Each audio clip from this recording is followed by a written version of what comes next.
The setup. Calissa carefully shut the door behind her. Not that anyone could hear, but it was a force of habit, and it was a good habit, so she kept it. She didn't bother to turn on any lights. The faint glow of the red LED safety lights was enough. She wasn't in danger of tripping. The room was empty except for a folded-up table, a tripod, and 2 bags. One filled with supplies and the other a 6-foot-long burlap sack. She set the burner phone down on the floor and sat cross-legged in front of it. She then stared, waiting for the satisfying chime of a notification. Everything was perfect. The profile perfect, the house she'd rented for the week perfect, the cheap beater car from Craigslist beyond perfection. It was just a matter of time now. The burlap sack twitched. Calissa didn't move. It didn't deserve to be acknowledged right now. She focused on the phone, unconsciously hunching forward as she waited for her target to take the bait. The planning. The house looked like it was straight from the 1950s. The glimpses Anthony got when the girl's camera caught a window betrayed a nice neighborhood. The house itself was clearly decorated by baby boomers. Huge wooden furniture, overstuffed couches with a million throw pillows, and even a fucking piano in the living room. It was so hard to tell ages with Asian women, but he hoped it was her grandparents' house and not her parents'. Cobra Mink's dating profile said she was 25, older than he usually would go after, but as was typical for Asians, she looked younger, so she at least looked like a teenager. She bent her head to the camera as she settled on her bed, clearly her childhood bedroom. The baby boomer throw pillows replaced with stuffed animals, and the walls covered with posters of K-pop boy bands and some gay-looking anime characters. Her black straight hair fell over her face. "I don't think it's a good idea for you to pick me up," she said softly. Her Chinese accent made her sound like she was talking through a mouthful of marbles. Baby, we've been talking for 5 days," Anthony trailed off as his phone lit up with a text message. He frowned and angled the iPad away so Cobra Mink, real name Bree, wouldn't see the phone. Not that he cared if she saw him texting while they were on their virtual date. If anything, that was a surefire way to ensure she knew her place in the hierarchy of his attention span. He smiled. He liked that idea so much he was going to put it in his next alpha male course. Make sure you text or post right in front of her, especially in person. Make her know she's the bottom of your priorities. He frowned again when he read the text. "Makika Wainina, can you pick me up? Alpha Rex." "No," Anthony quickly typed back. "Alpha Rex. Do the one thing or good," for he set the phone down and turned back to Bree. She was just staring into the camera, waiting patiently for him to finish speaking. Asian women were the best. They always knew their place. If it weren't for his client's range of tastes, he wouldn't bother with white or black women ever again. "Girl, you need to stop being a cock tease." Anthony channeled his annoyance from the uppity girl on the other end of the text message to Bree.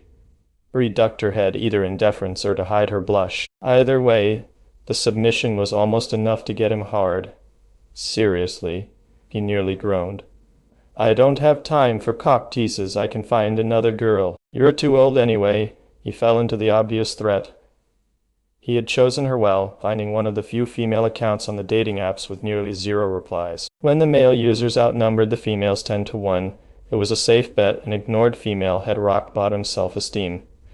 And surprisingly, they weren't always fat yugos like his partner had assumed. Granted, Bree wasn't super hot, but she was Asian, so that was always kind of sexy. Anthony was sure he could dress her up to be presentable. Bree somehow looked down more, causing more hair to spill over her nearly obscured face. She muttered something. Anthony was too distracted by another text message. This time, he didn't hide the phone. "Makika Wainina, can you please take me home?" Anthony nearly exploded over the text message. "Alpha Rex, I can have any girl I want," he furiously typed back. "Alpha Rex, I brought your sorry ass here all the way from SC Alpha Rex. This is how you treat me, Alpha Rex." "Makika Wainina, when undecided I ordered hot makia. "I'm sorry," Anthony looked up at the iPad. "I'm sorry," Bree mumbled again, her comical inability to say. Are making her sound like a child. Anthony's thumbs flew over his phone keyboard again to get his other girl under control. "Alpha Rex, if you want to love me, then you need to respect my friends." "I can meet you," Bree said, her words barely intelligible with that accent. Anthony looked up to watch her. She didn't even dare look at the camera straight. God, she was going to be great in person. He probably wouldn't even have to break her, but he was going to do it anyway just for the sheer joy of it. He wanted her to himself first before passing her off to his clients. Makikwainin, I love you. Anthony smiled. Bree's eyes flicked up. Dumb bitch thought he was smiling at her. He made a show of texting, just to put her back down. Alpharex, then grab some lube and think of me while you make my friends happy. You, he said, turning his attention back to Bree. I'll meet you tomorrow. He gave into the small compromise. But I want you in a red dress, no makeup, matching bra, and panties, he made his demand, just to establish his alpha male dominance. And make sure your perfume isn't cheap, he went on. And have some breath mints. He knew Chinese ate weird shit and didn't want to smell her dog breath. Bree nodded. The submission got him excited again. He leaned forward and tapped the screen capture app on the iPad. Try the dress I sent you on now, he groaned, as he leaned back and undid his pants. Trapper.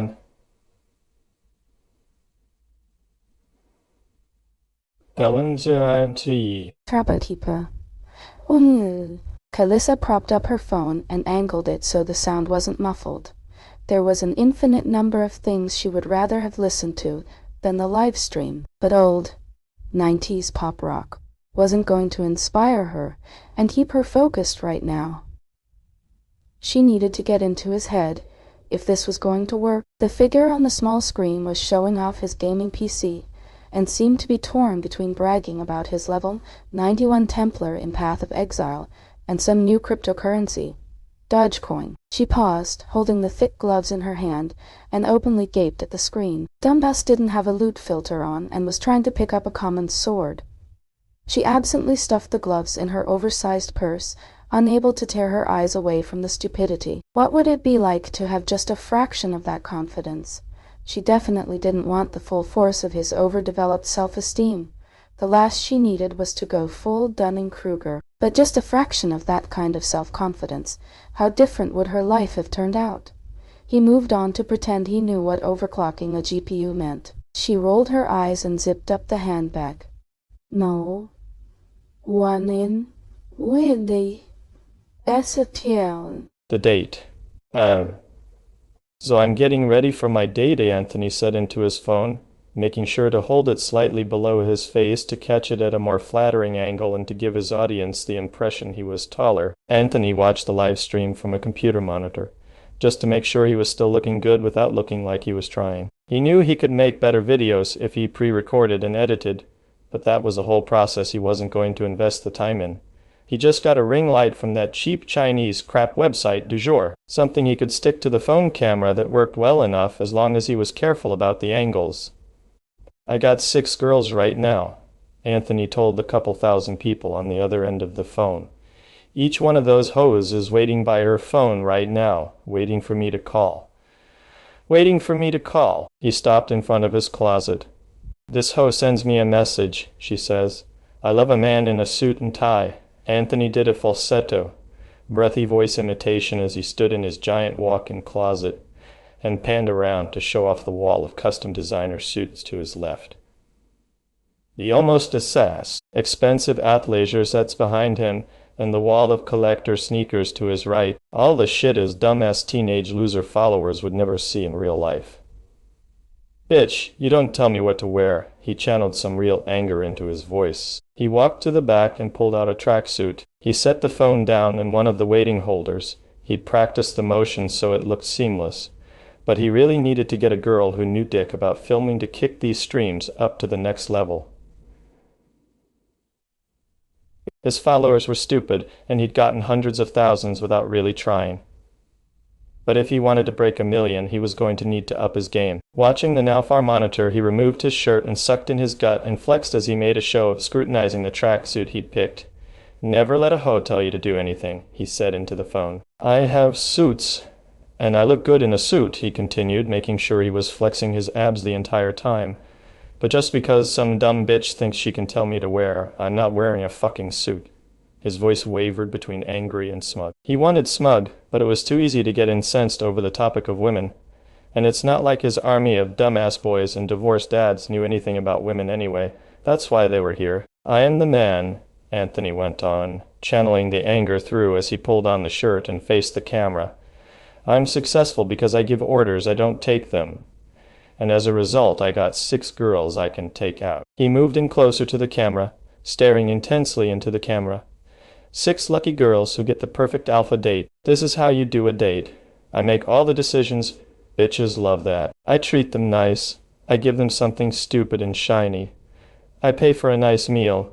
My credit card always works. I don't have to bring them home. They follow me. Letting his live viewers hang there on his last words of wisdom, he made sure he was off camera to finish changing. I only got 2 things to think about, Anthony announced to his stream after he'd dressed and checked himself out quickly in an off-camera mirror. Am I taking the BMW or the Bentley? And how long this bitch is gonna hold out before letting me? Fuck her. He made sure, as always, to let the phone camera get generous views of his mansion as he made his way to the garage. He paused to do a sweep of the massive garage just in case someone got the idea he only had a BMW and a Bentley.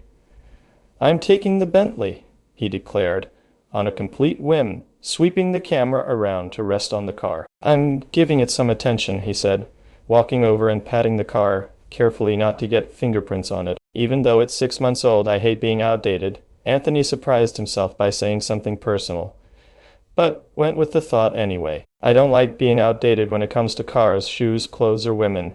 He chuckled a little to himself and got in the car, then turned to the camera. They all get upgraded or replaced and at times rented out. He switched off the live stream. He made sure the camera was off before fixing his hair in the rear mirror, while the car autopilot backed out of the garage parking space for him. Once he was on the street, he texted Bree to tell her the change in plans. They would meet at a coffee shop. It was almost the final test for her, and also a needed practicality. Change the location last minute, have her go somewhere unfamiliar, when she wouldn't have time to research the area. Bree texted back like the good girl she was, asking for directions. Anthony had purposefully picked Smiley's Caffeine for its confusing location that neither Apple Maps nor Google had figured out how to pin properly. He smiled at his own cleverness and texted her the directions. Shit! He had to swerve when he looked up from the phone to avoid hitting an all-black '84 Dodge Charger parked on the street. It looked like it had broken down, in his neighborhood no less. He scoffed at the tinted windows. It seemed like whoever owned the piece of shit should have saved their welfare checks for a better ride. He thought about calling the cops, but figured the Hoa would have it towed soon enough. His mood had completely recovered by the time he pulled into Smiley's Caffeine and saw a young woman with black hair wave at him from a 2005 Nissan. He parked next to her and shook his head at the crappy car. He didn't even bother to get out. He just rolled down his window and barked an order for her to get in. She leaned over the passenger seat to fucking manually roll down her window. Get in, he repeated. She looked confused. We're going through the drive-through, he said slowly, knowing her English wasn't that great. This was the final test. What? Bree stammered. What about my car? Leave it here, he told her. I know the owner. It'll be fine. Besides, it's ancient, he emphasized the word. It was true. It was older than most of the girls he picked up. Nobody wants it. She bowed her head, letting straight, jet-black hair fall over her hair. But he could tell she was still staring at him. Don't overthink it, he ordered. You'll get wrinkles. The final test, twist and manipulate her agreement to meet him into an assumed agreement of getting in his car, his territory. Once she was in, he could get her back to his place where he controlled everything. Of course, normally, he would be a gentleman and bring her back. The first time, his normal mea was to wait for at least a third meeting to pull this stunt, then bring the girl back safely, keeping it PG the whole time. Then rinse, wash, and repeat, lulling the girl simultaneously into a false sense of security and getting her accustomed to him and him alone controlling the external environment. But Bree was different. 1, he really thought he had a chance to fuck her on the first date. Despite his many brags, he'd never actually done that. 2, she was older, she didn't have a curfew or college roommates. He didn't need to spend weeks cultivating her into a state of defiance so that those closest to her would think she disappeared of her own accord. She grabbed a giant purse and walked around to his car passenger door, her shoulders hunched and arms tucked in close, completely at odds with the spaghetti strap, red shift dress he'd picked out for her. She slumped forward in the seat, clutching the comically huge bag to her chest, her black hair completely obscuring her face. Anthony studied her. She was taller than he expected. He thought all Asian people were like 5 feet tall or something, but she was almost as tall as he was. She was still pretty skinny, though, so that helped. "So we will," she started, then gulped nervously and paused. She looked over at him. Her expression was nervous with the slightest touch of anticipation. "We will not go inside," she finally completed her question. She quickly bowed her head like she was embarrassed to be so forward. He let a broad smile creep over his face. She wanted this. God, this was too perfect. He could probably fuck her in the back seat right now. But he actually did want a cup of coffee. He reached over and pulled her head to force her to look him in the face. "Drive through," he grunted. He threw the car in reverse and roughly swung the Bentley around a poorly planned drive-through. He knew this place was like the Brandy Melville of coffee shops. They only employed hot teenage baristas. The coffee was shit, but even the name only promised caffeine, not coffee. He made a point of skipping the ordering screen and making the order in person to the girl at the window. She couldn't have been a day over 16. He made a big show of complimenting her in front of Bree, and then a bigger show of asking to substitute the milk in Bree's ice latte with the non-fat option and replacing the sugar with 0-calorie sweetener. He made a bigger point of telling the blushing 16-year-old she could be a model, telling her his viewer count, and to DM him. Bree didn't talk the entire ride back to his neighborhood. Anthony was practically giddy. The only thing that dampened the mood was seeing the '84 Charger still broken down in front of his neighbors. Actually, it was Bree who noticed it first. She stiffened at the sight, then slumped down in her seat and buried her face in her latte. "Don't slurp," Anthony chided her, though most of the irritation was from the crappy car existing in his space. "I'm going to get that piece of shit towed," he muttered. "They might come back for it," Bree argued. Anthony looked at her. Her shoulders were still slumped, and hair was still obscuring her face. He could have sworn for a second her voice changed, less breathy and the accent less pronounced. He called the hoa, finishing up as they pulled into the long driveway way to his mini mansion. "Women are so soft on losers," he laid into Bree as soon as he hit the red hang-up button. "If everyone acted like women, people like that would just walk all over us." He pulled into his garage, noting with pride how her eyes widened, well as wide as slanted eyes could get, in amazement. He was almost as excited to give her the tour, showing off his house and prized possessions, as he was for the screams and terror to begin. Plan. Duck hunt. Eric jammed his '84 Dodge Charger into gear and pulled out before the OAS security vehicle could pass him again. For the 1000th time today, he questioned all the life choices that led him. Oddly enough, he felt more or less fine about at least 50% of them.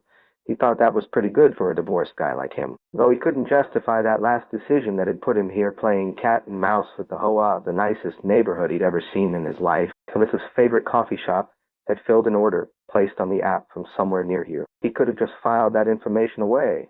Maybe planned to confront her when she returned from Paris. He definitely didn't have to drive around the neighborhood looking for her. Of course, also the decision to invade her privacy by logging into her app was also a questionable one.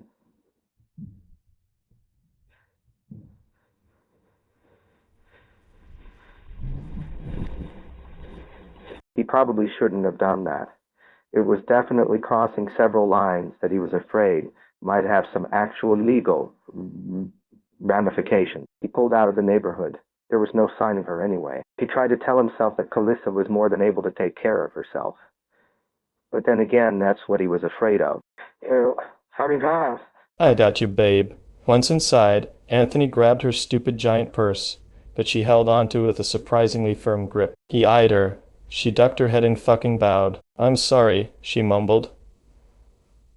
"I have things in here I need. You're not on the rag or something," he demanded, his face twisting in disgust.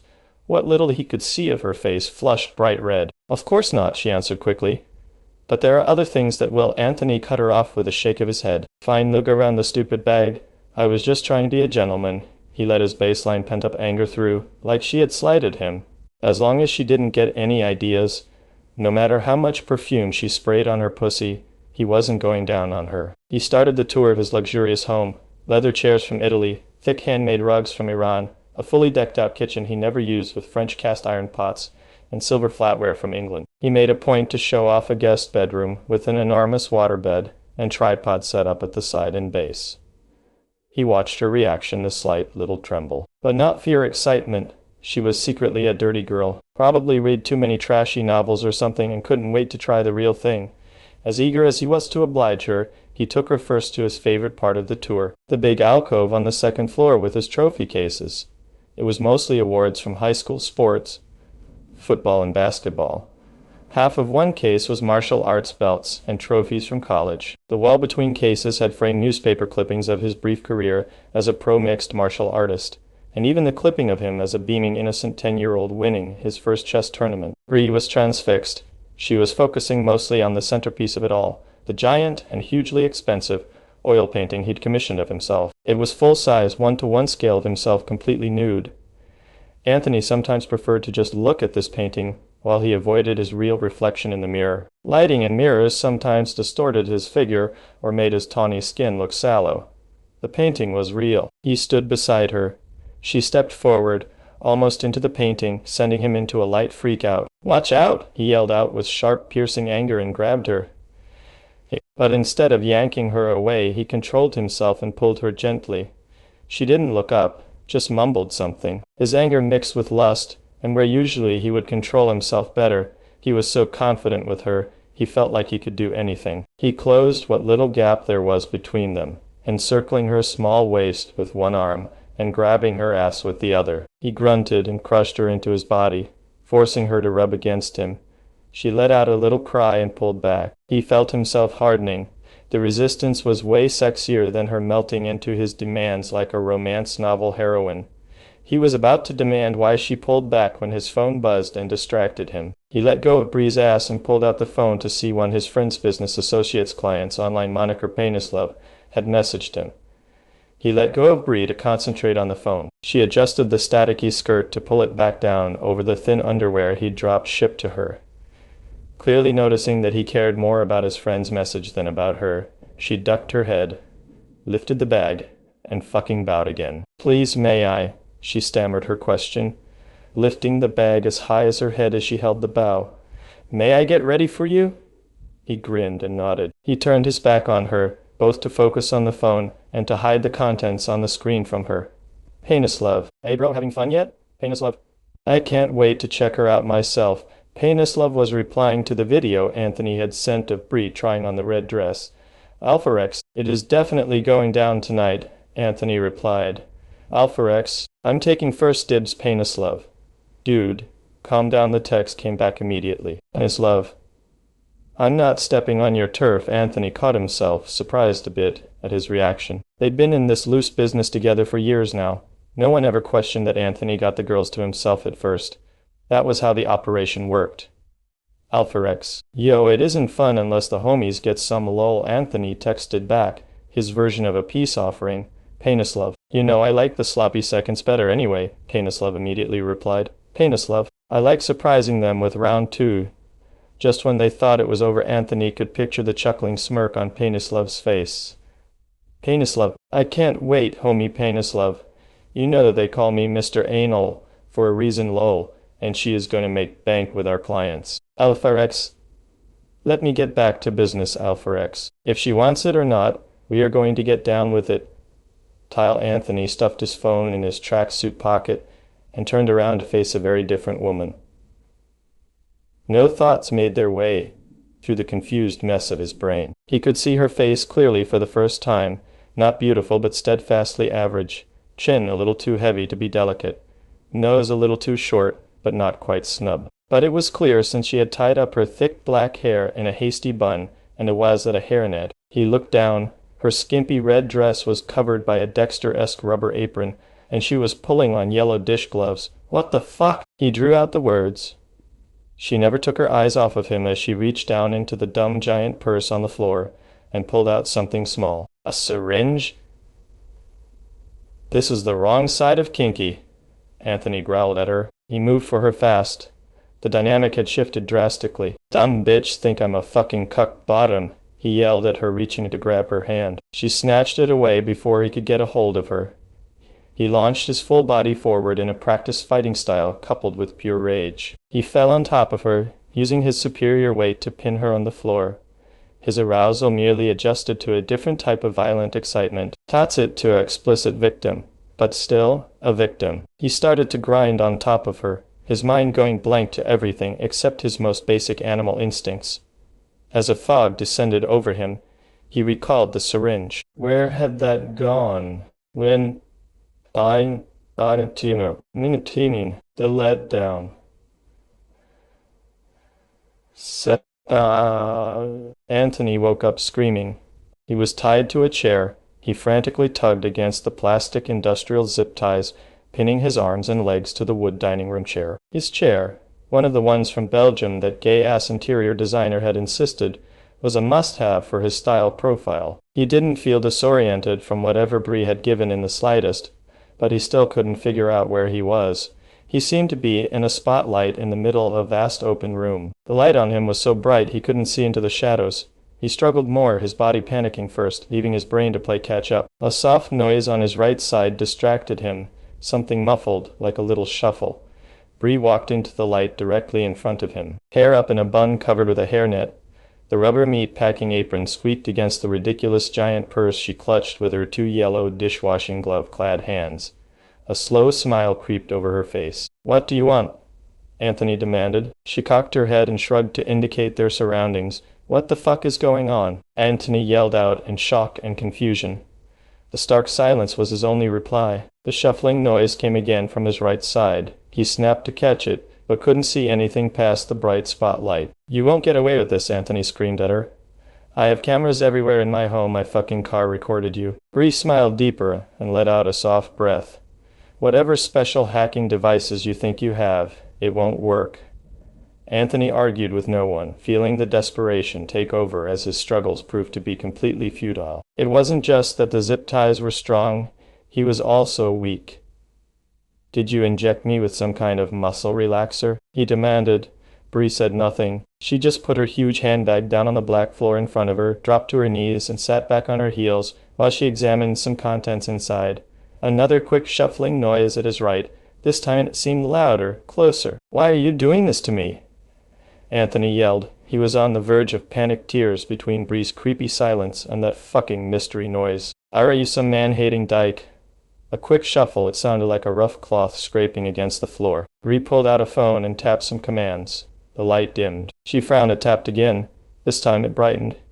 His world got a little larger, the spotlight spreading from around a 10-foot diameter to 20, revealing a table covered with ominous-looking shiny instruments behind her, a brown sack to his right, and a familiar-looking tripod with an even more familiar-looking phone on his left. When he looked at it, his phone unlocked. "Did you get triggered by my videos?" Anthony started, his tone filled with a quickly fading aggression. "Because that's the SFE version of me." Anthony struggled to keep the derision in his voice. "Put her in her place." This was the technique that had trapped countless girls before her. He just had to be more confident than her, just had to put himself above her. Years of experience told him the best way to do that was to put her down. "I'm the real deal," he went on, ignoring the shakiness edging its way into his voice. "You don't want to fuck with me." He struggled against the zip ties, the plastic digging into his flesh until he couldn't take the pain anymore. The bag moved, making a shuffling noise as the rough burlap scraped against the floor. The brown bag, the big, brown bag, the man-sized and shaped bag, it made that shuffling noise as the contents inside twitched. Anthony lost it.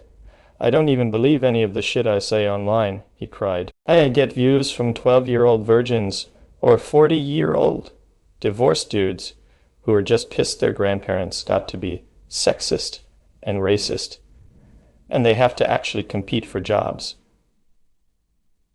Bree cocked her head to the other side. "I just rant about PC and woke bullshit because it gets views from losers, too chicken shit to say they hate niggers, chinks, fags, wetbacks, and the rest." Anthony practically sobbed. "I think you're the loser," Bree said softly. The brown bag perked up at the sound of her voice. It twitched and shuffled, slowly scooting itself towards her. Anthony's breath shook, and tears streamed down his face. "You want me to confess it all?" he asked, his voice cracking. "I got myself in deep, okay? I have a persona. I had to show to followers I'm a real alpha, So I have to prove I could get girls, young girls, he admitted. The bag twitched and twisted and rolled its way to Bree, its progress painfully slow. Teenagers are easy, okay, he pleaded. Salty tears fell into his mouth. And some of my viewers were willing to pay more for that than the shitty ads revenue. The bag veered off course, and Bree patted the floor lightly with a slight smirk on her face, at odds with the very robotic cold detachment. It twitched and corrected itself. I'm no fucking trafficker. I'm just a businessman and motivational speaker. I don't deserve the fucking hard candy treatment, Anthony sobbed as he tried to convince a very unconvinced-looking Bree. The bag made it finally to her side. She dug into her giant purse one last time to pull out a loose scalpel. She held it up close to her face and examined it as the bag placed what seemed to be its head on her lap. She absently stroked the bag as the scalpel seemed to pass merit, and she traded it for her phone. Oh shit, Anthony whined. This is an audition, is it? Bree finished scrolling and set her phone down calmly. The bag's head rolled off her lap as she snatched up the scalpel and stood in one abrupt, smooth, and creepily graceful motion. Says how bizarre blasted from the phone. Unstyle. Unstaponstate.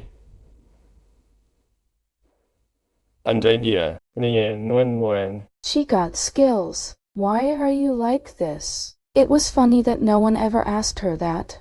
Calissa studied the cuticle as she carefully carved around the puffy purple tissue. She slid the surgical scalpel under the fingernail, slowly prying the hard keratin loose from the sensitive tissue below. Sometimes her toys demanded answers. Sometimes they threatened her all the way up to the end. She was sure Anthony had been in a similar physical setup many times before, seated in his expensive designer chair with a female kneeling at his feet. She got the fingernail halfway loose and took a quick pause to lean over to turn up If You Steal My Sunshine on her burner phone. She twirled the scalpel in her hand and continued her work on Anthony's hand. Anthony screamed and howled, and even whimpered as she held up the newly freed fingernail up in front of his face and then let it fall into his lap to join the rest. The tourniquet she'd tied at his elbow was doing its job. There wasn't a drop of blood. It probably reduced his pain, as the stopped blood flow caused numbness, which was disappointing. But still, following the tactical combat casualty care guidelines for all her projects was producing results. She reached down to stroke her pet, who was going through a clingy phase now that she had Anthony to play with. Pet was probably worried he was about to be replaced. Anthony sobbed as he watched her rub her hand down the outline of her pet's head and shoulders hidden by the thick brown sack. Calissa smiled. They always said show, don't tell. She liked starting on the hands since fingertips had the highest concentration of nerve endings. She followed the standard guidelines for treating the wounds as she caused them, starting with the most painful, but the least lethal. Anthony was now looking between her pet and the pile of mostly bloodless fingernails in his lap.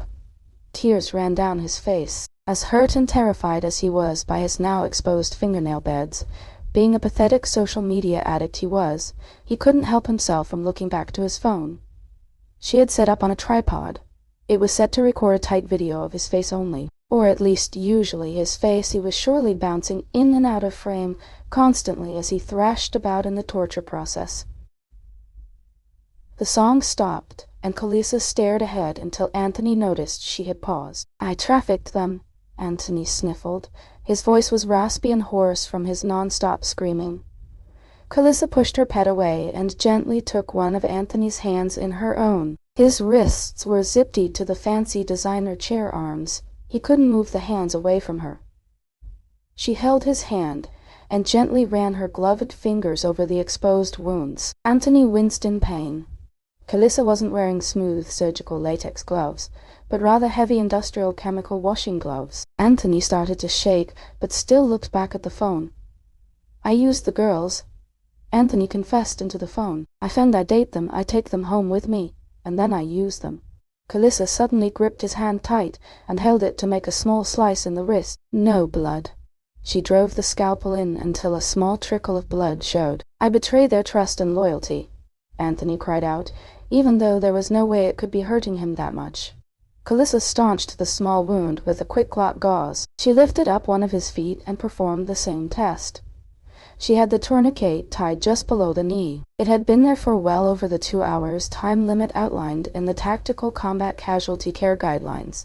The flesh was starved for nourishment, and the blood was pooling in the bottoms of his feet, making them swell. Her pet nuzzled her, and she gave it 2 strokes before pushing him away again. She was almost ready to drain Anthony's feet, and was trying to decide if she wanted to remove one, or both. She had definitely decided on taking off the right hand. For all his talk about being such a master womanizer, he seemed like the kind of dirty boy that preferred masturbation. She looked up to study his face for hints. They wanted to be with me so much, they did anything I said. Anthony was crying into the phone camera. Apparently he'd been talking this whole time. God, what a tool. She quickly swapped her scalpel for a long serrated kitchen knife and stabbed him in the gut. 10 fingernails went flying, landing with satisfying little clicking noises on the plastic tarp. Anthony finally shut up and stared down at the wound, and then at Calissa with wide eyes. Before he could register what had happened, Calissa grabbed the bag of zeolite beads with her free hand and packed them into the wound as she twisted the knife around. The beads clotted the blood, helping with the mess, mostly. Poor dumb. Anthony still didn't have any real sense of his mortality.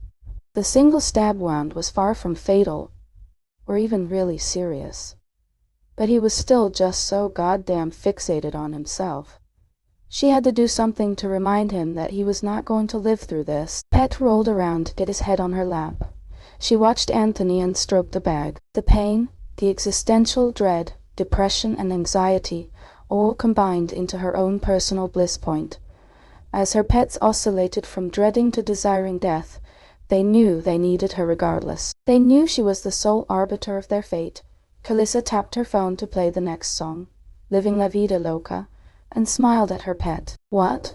The fuck? Calissa snapped around to see a man approaching the spotlight. He was wearing a suit and looked exactly like the sort of person you'd expect to wear a suit.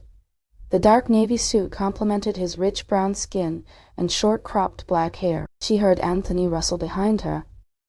She could hear the disbelief in his motions. "Help me!" Anthony yelled. "She's a fucking psychopath. She stabbed me." Calissa gave the man in the suit, Eric, a little shrug. "Help me," Anthony went on. "Jeez, are you Anthony Tateson?"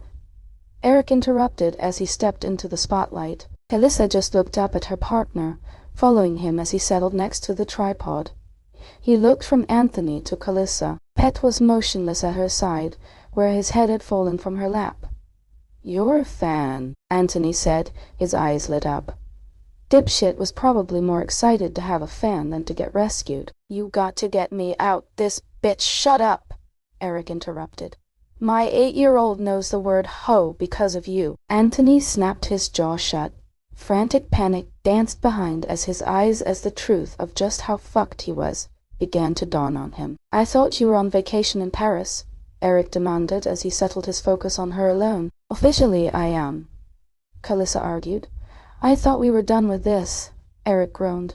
"You know, Cal, most people go on dates in their free time, or play video games to relieve stress." Eric cupped his face in his hands and looked around the spotlight area again. He took in the table of basic surgical instruments and field medical supplies. They had deployed together as 88 mics in Kandahar back in the day. He knew exactly how useful the supplies were, but seemed genuinely baffled by their presence alongside the implements of torture. Poor sweet Eric, as innocent as ever. Director Cameron said taking up a hobby was a good form of work-life balance at the last all-hands. Calissa answered. She struggled with the director's name. Years of speech therapy hadn't cured her inability to say the letter, and being born and raised with a relatively thick New Jersey accent only exacerbated the difficulty. "Prettier this wasn't what she had in mind," Eric blurted out with a manic edge in his own voice. Ricky Martin chimed in with a cheery, "She'll push and pull you down, livin' la vida loca." All three looked to Calissa's phone. Calissa casually reached over Pet to pause the song. The silence kind of killed the mood for her, but she supposed it was already a lot for poor Eric to parse, and he never did well when overstimulated. Pet twitched. "Who the fuck is that?" Eric demanded. He was breathing hard and his face, still cupped in his hands, betrayed his sheer terror. Paul, Calissa answered simply as she reached out to stroke the sack. Eric pulled his hands over his face like he could somehow yank out the confusion. Paul, he mouthed the word. Calissa didn't need to explain. Paul had been yanked off the street by a mysterious hooded figure, shoved in a minivan with fake plates, and never seen again. Well, not for 18 months. Pet Paul sidled up to nuzzle the side of her leg.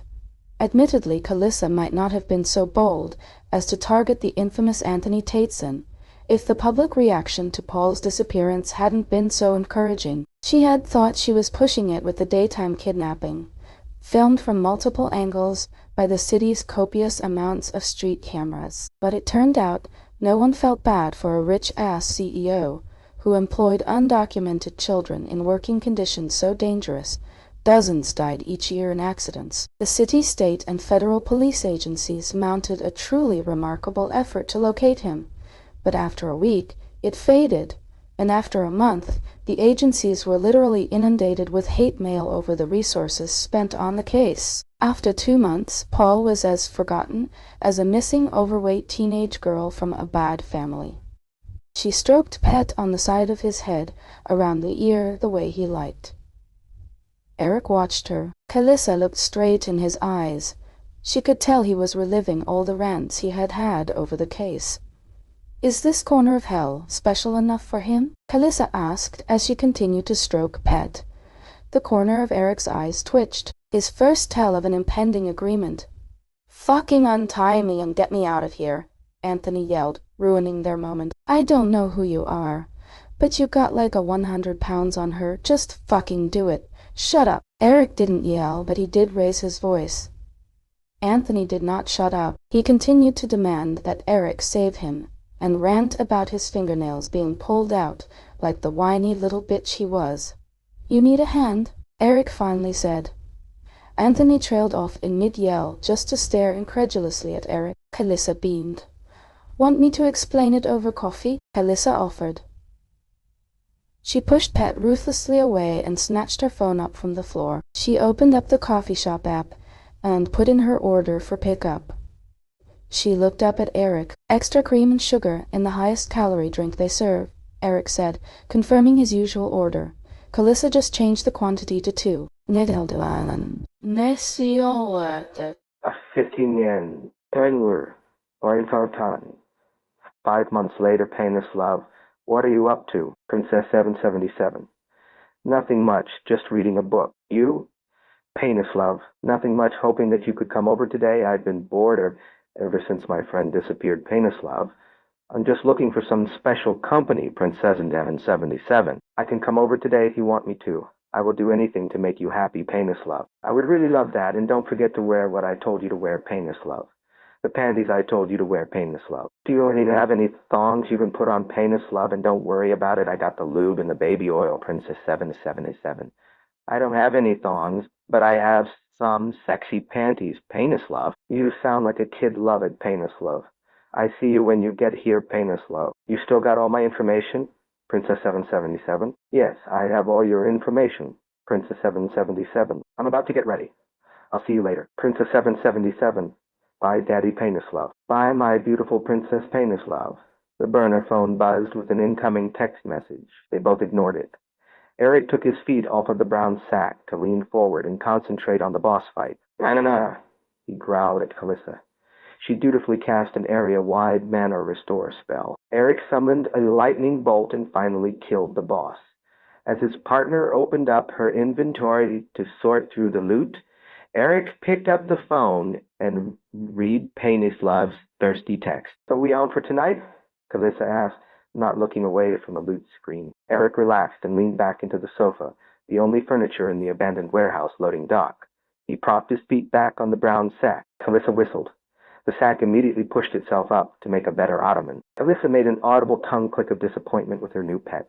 She kept talking about how it was going to need another round of disciplining. Eric settled himself in, digging his heels into Pet's back. It didn't flinch or sag. Eric thought it was pretty well disciplined. But then again, Calissa always had higher standards than him. Calissa laughed a little. He wasn't sure it was in reference to their plans to pick up Painislav or to her pet. Either way, it started as a laugh to herself, but Eric joined in. They'd been working together off and on for more than a decade. If anyone could read her mind, it was him. Guess that's a yes, Eric said, closing his game menu, finally satisfied with his loot. Thanks for moving it up. I know Melissa changing the custody weekends kind of threw a wrench in your plans. Not at all, Talissa said, picking her new pet, as it fell into the most minute sags of fatigue. Family first. It's not like my pets are people. The end.